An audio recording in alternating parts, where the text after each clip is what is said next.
is advised.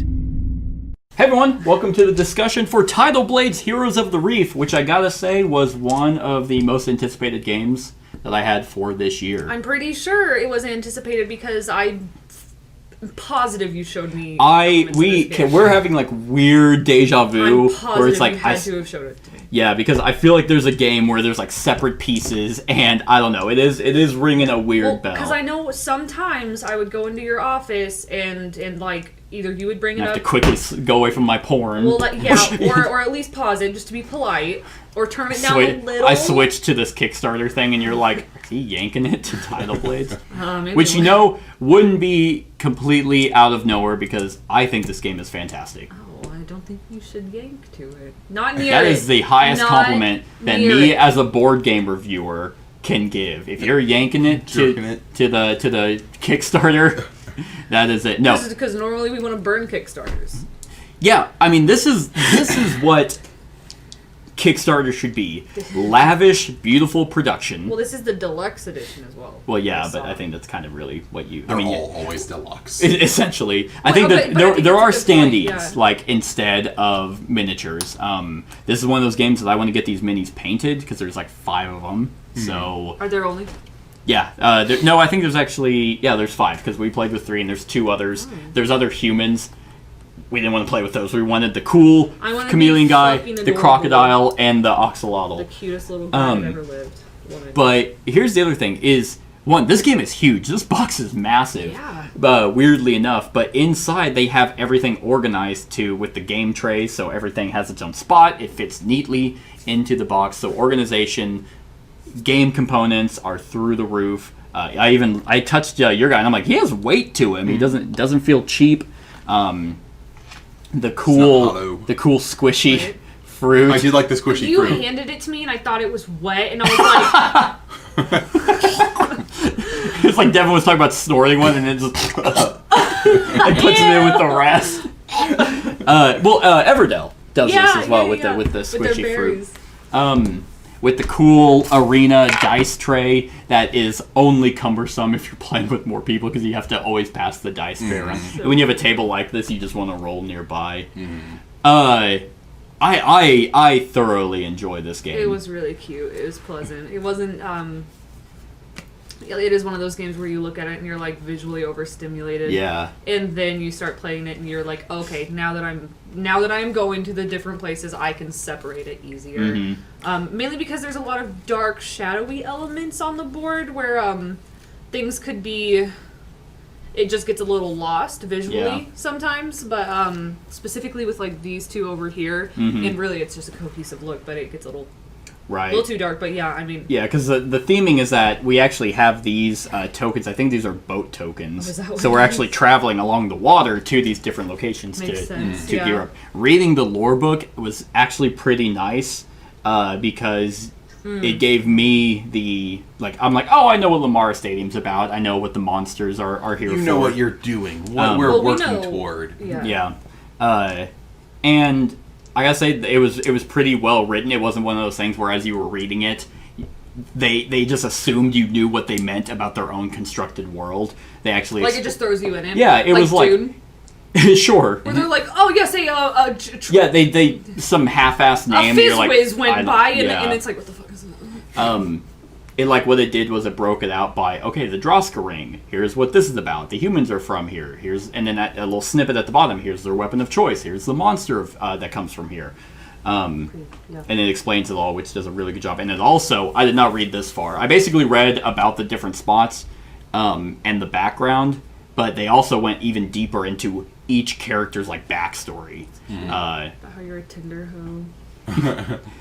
So I didn't read that far, but yeah, and to go off what you said, this game was weirdly complex, but not at all. When you're trying to explain it, it's just like, yeah, you go to that spot, you get that resource, you get a free action, and you can also complete a challenge. Okay, challenges.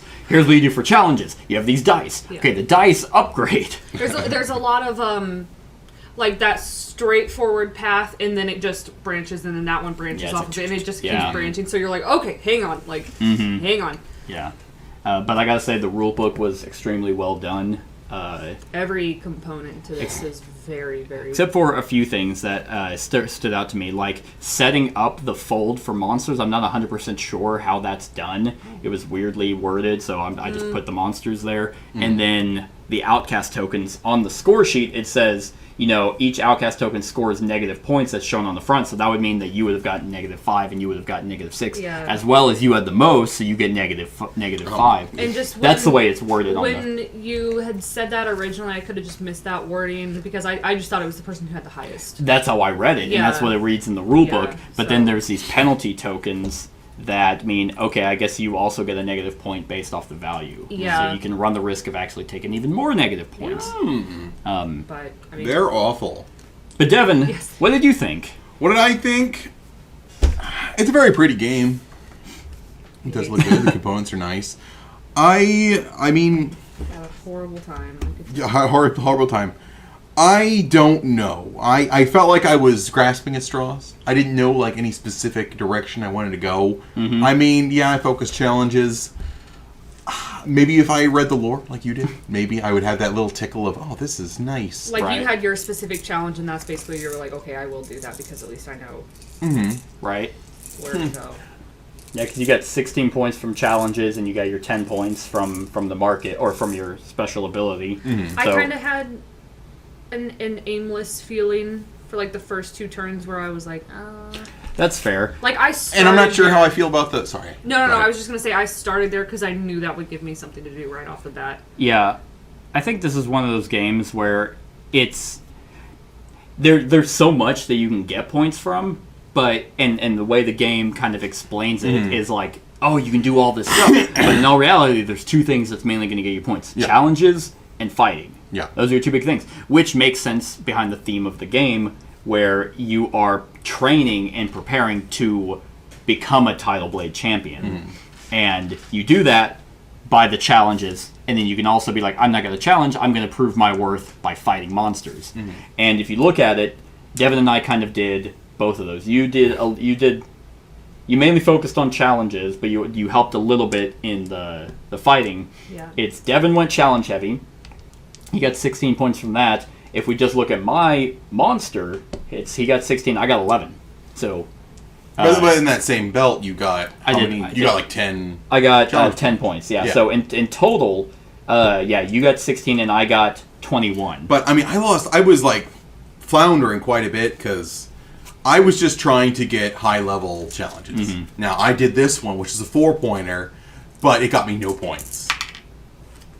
You got really 0 points. It was a sabotage. That's the one that lost you. It let you and it gave me an outcast. It gave you an outcast? I was just like doing. Yeah, it gave me an outcast for doing it. Oh, because you moved me back. Right. Like if I had completely ignored that one, I think I would have been better set because I was more desperate to. Because the timing of this game felt weird. You think? Like it was only 4 rounds, and that's so weird to me. It felt really. It felt long. There are long. How long was the game? About an hour and 45 minutes. Yeah, but it was only 4 rounds, so I was like stressed. I'm like, how the fuck do I do all of this? Yeah, there are multiple games where you get more actions as the rounds go on. But yeah, essentially 4 rounds. It's like you have to be really precise on exactly what you're doing. I suppose my main complaint is that it felt awkward. A lot of it felt awkward to me. It's like.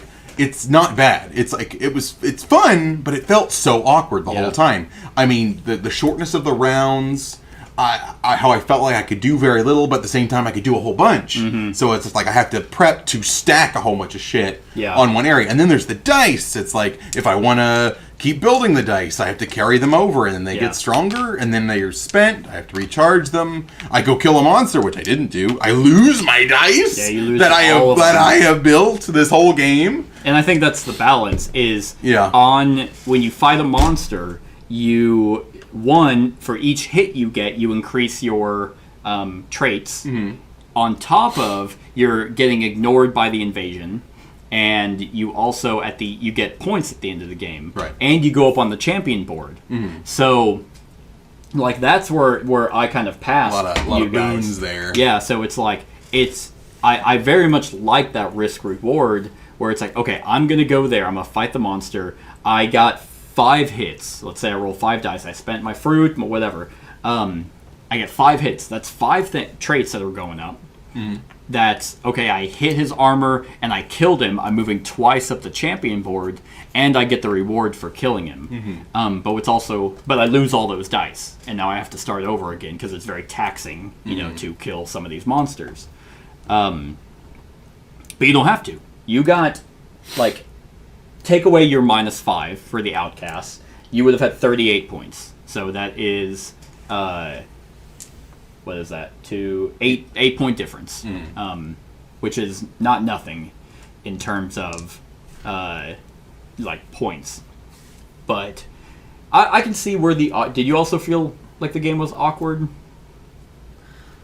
I actually I feel like the concept of it is awkward. I feel like I didn't have too much of a problem with it, but only because my challenge was pretty easy, which was just master of which was funny enough, it says master of time.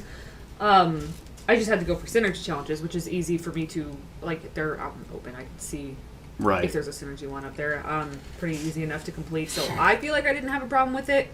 But I definitely feel like the time concept is I only have 4 rounds. You have 4 rounds. You essentially have 4. I mean, you have 4, 5, 6, 7, 8, 9, 10. You have 12 total turns you're going to get in the game. Yeah, it's I think it's not a bad game. It's fun. It's well made, but it's the layering of the game concepts felt like comparative to other games.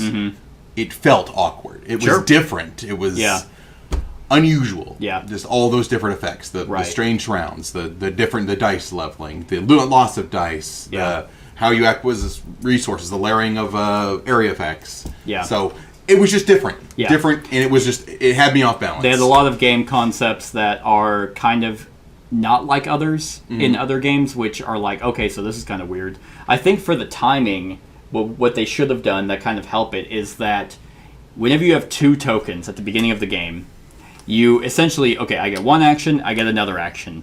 What they should do is allow you to leave your last one. So in the first round you get 3 actions, but the rules specifically say you cannot go to a location without... Because you don't have your boat. Correct. Oh, that's it. Yeah, that's the theming. Yeah. You gotta ride your boat. You have to ride your boat there. But I'm aquatic, so I swim there. It's we're all aquatic, so why can't we swim? I don't know how. But yeah, I mean, I think it's because in the realm of this game, in all honesty, the thing that differentiates it from others is its lore. And I swear, Kat and I were talking that there are other games that feel like this, so it's I'm glad they tried something different. I think that they did it in a pretty decent sandboxy way, because here's the thing, I don't think there's enough of this game to warrant it to be longer.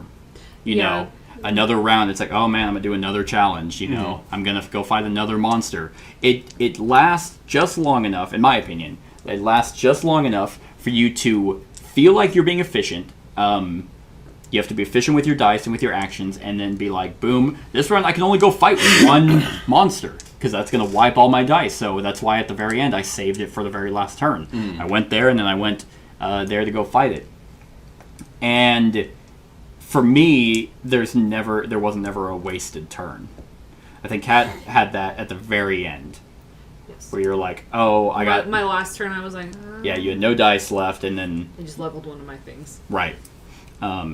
And I think you were efficient. Oh, no, I was super inefficient early game. When I was getting my balance. That's when I was doing those shitty challenges that didn't give me any points. Gotcha.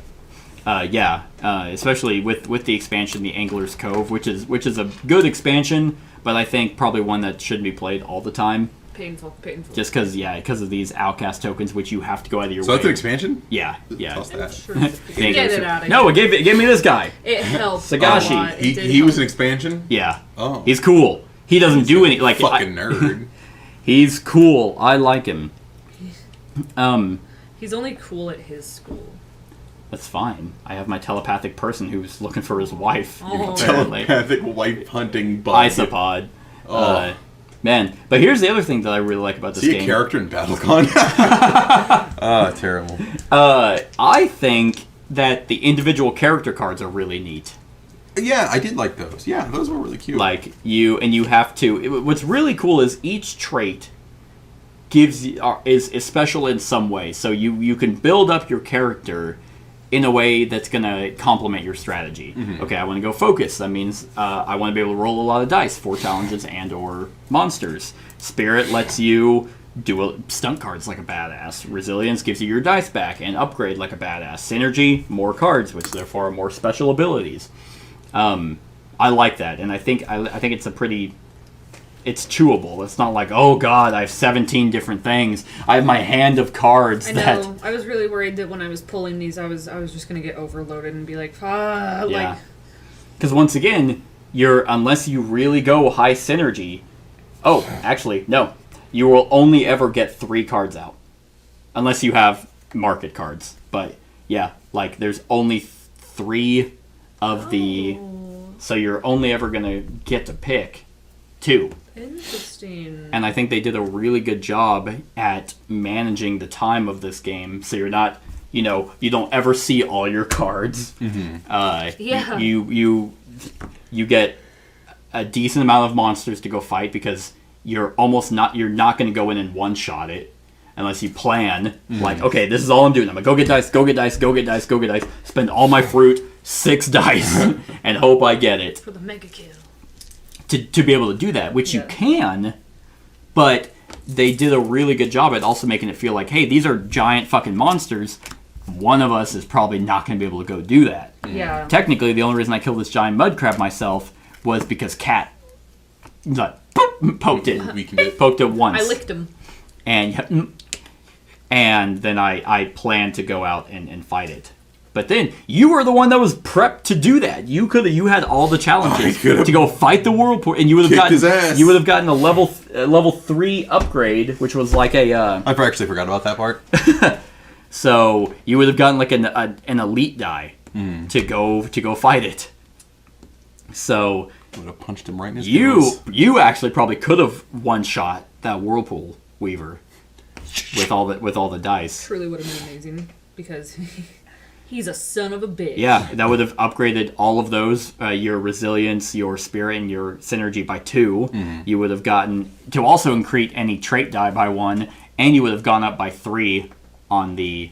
Would have been quite a few old pointeroonies. So, I don't know. I think they did a fantastic job with the balance. Like, no one's abilities felt like, wow, there you go. That's good. Right. That's the end-all, be-all That's card. The one who's winning, yeah.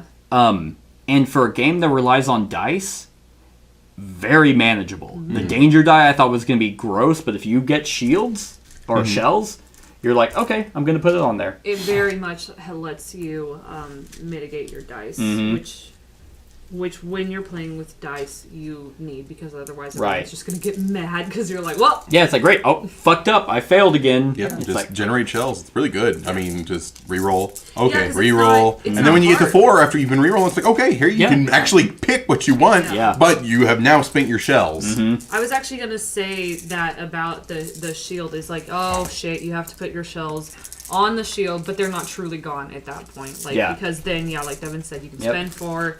and then eventually spend 6 if you get that many. Then they're gone. But by the time you do that, you've gotten shells again.